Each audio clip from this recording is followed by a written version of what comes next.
Welcome to our latest episode of What Makes a Difference, and we're talking about paradoxes.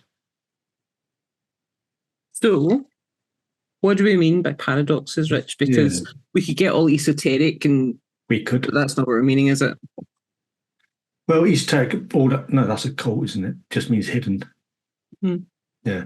So we're talking about really is in forces, and I suppose there's goes with quite a few jobs if you're working away a lot. Is you come home, and the first thing you're asked is when are you going back? So it's not like, oh, welcome home, hope you have a nice time, and all that sort of stuff. It's when are you going home? When you could go back to camp? But that paradox is also about where do you fit and a change in fit. Yeah. So going on, when you go on leave, obviously if you don't go away like Ibiza or Gran Canaria or Benidorm, wherever it is, takes your fancy. Lanzarote even. You go home and all the people you used to know and still do, they're all at work and you've got nobody around you during the day. So you kind of left your own devices to do what you want to do. And then maybe they've got married or moved on somewhere else. You miss that friendship group. So the only real friends in that community you do have now are the guys and girls you work with in forces. And I would guess this would also go across to people who work offshore in oil and gas as well. Well, people at work or people where there's a change in community or pattern that impacts the previous circle. So that could be oil and gas. It could be any environment where you're maybe working away from home for extended periods of time. It could be somebody that works shift patterns a lot. Yeah. Or it could be somebody that works a lot.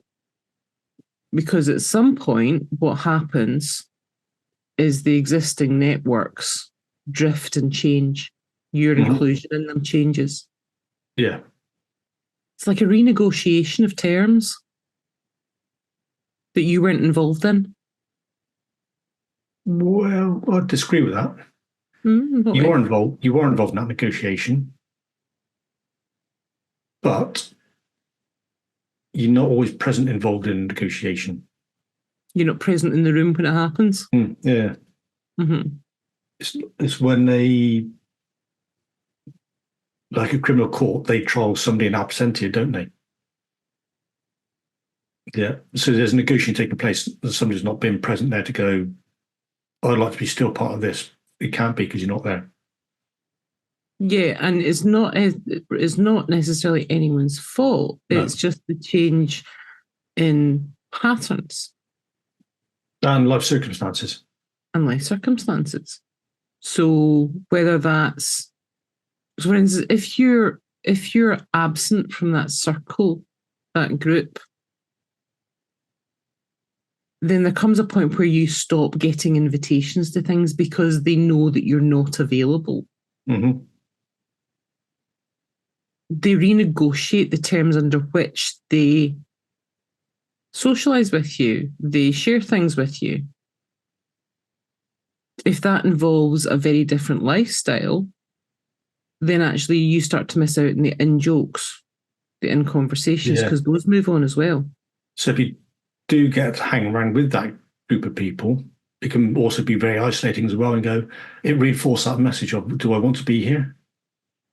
So you got that paradox of, I know these people, I want to be around them, but then there's a reinforced message, as you were saying, with the in-jokes within those, oh, you remember the time when we went off doing this? You go, well, I'm not part of this group anymore. And it's time of like, when to move on from there and still remain in contact. I had an interesting conversation with a friend of mine last year. And this friend I've known for quite a few decades. We met at university. Now, they live a very big distance from me. So the amount of times we see each other face to face is very, very, very rare. We'll catch up regularly on the phone, but we don't get a chance to socialize together.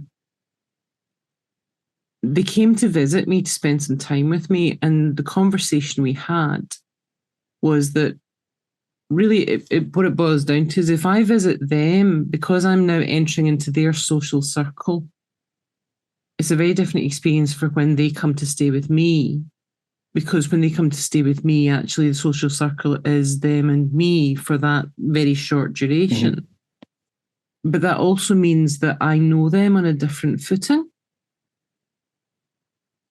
But what's interesting is we have different conversations based on the location.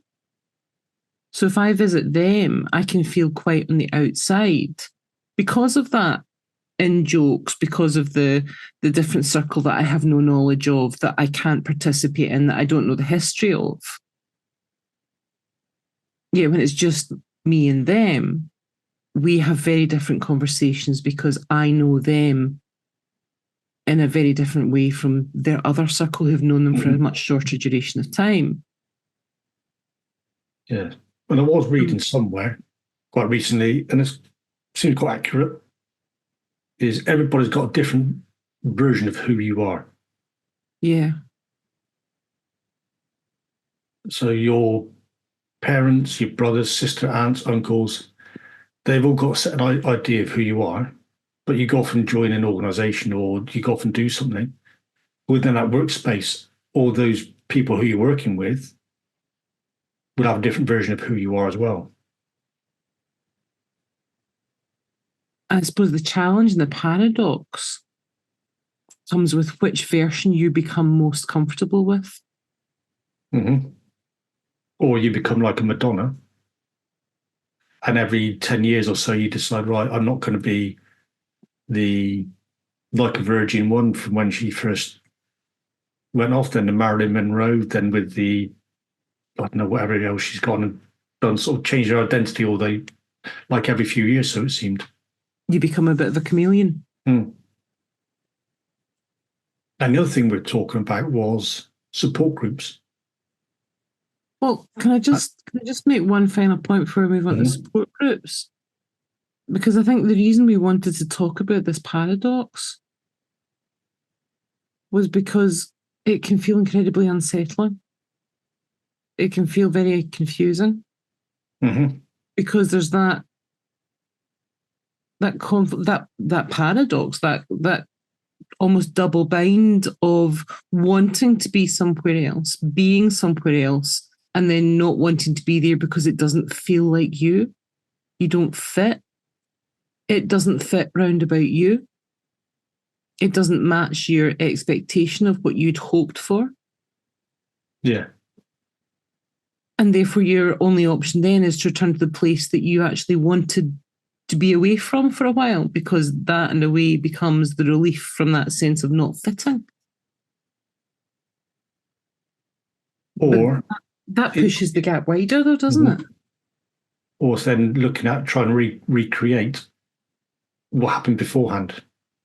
And because you're a bit older, those things can't be recreated, like going on 2-3 day benders or taking in an extreme sport, whatever it is you're doing. Especially if that circle you're wanting to do that with aren't in that space anymore. Yeah. And it just drives a bigger gap. I remember changing jobs, and it was within a company that I'd been in for a long period of time, and I was changing location. And I remember being a couple of weeks into the handover, being in this very weird position where I didn't fit in either place yet, because the place I was leaving was moving on round about me and not involving me in things because I wasn't going to be there. And I wasn't in the new place enough for me to fit in yet. I didn't fit anywhere. Yeah. And if you do want to learn how to fit in and look at identity and maybe get some coaching on all that sort of stuff, then you can drop Ali himself an email and we can work with you on that. Yeah, because that's also about the legends we choose to wear, isn't it? Mm. About the things we believe about ourselves. And are we the legend? In your own lunchtime. Or do we want to be that legend that we've created for ourselves? That is then going back to the adage of the old, in the States, they got the quarterback and they go out with the prom queen and that legend. And those people then, that seems to be their life over. They live off that legend of, I was a high school quarterback and I married the prom queen, and that's their life. That's who they live. That's what they live to, and there's nothing more after that. It's their defining moment. Yeah. Whereas there may be somebody who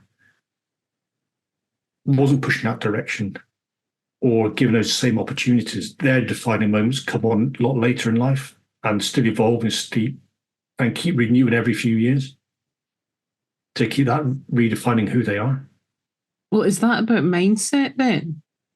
Which is that the difference between the two is one looks back and the other looks forward and says, yeah, that was a defining moment for me at that point in time, but it's not my final defining moment. It's not all of me. And now I'm moving on to the next one. Mm-hmm. So that I'm a sequence of moments rather than just one.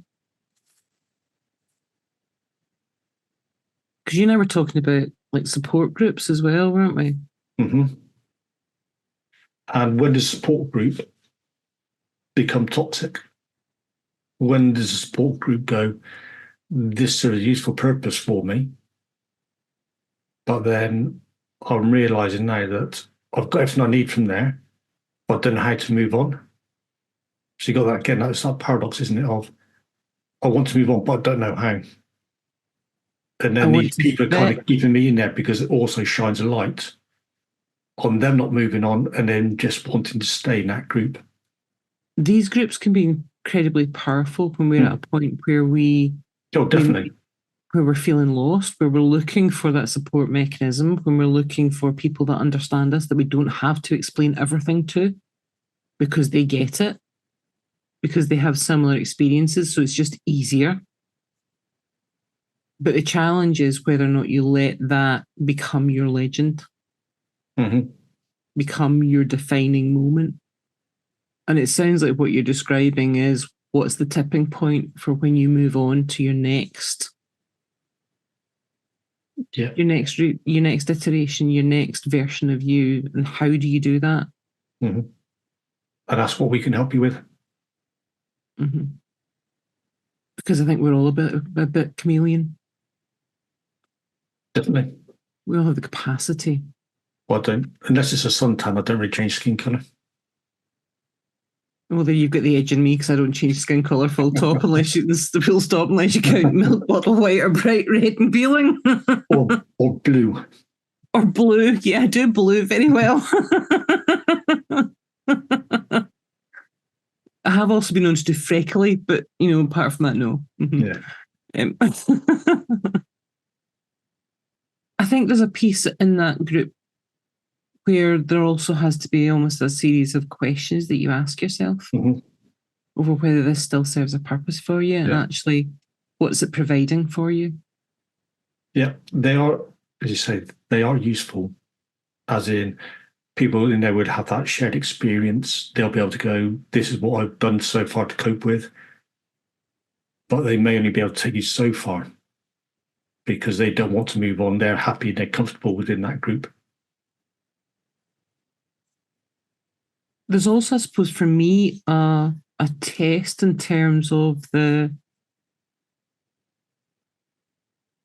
power of that group, and that's whether or not it celebrates people moving on and beyond, or whether or not it almost clings on to people.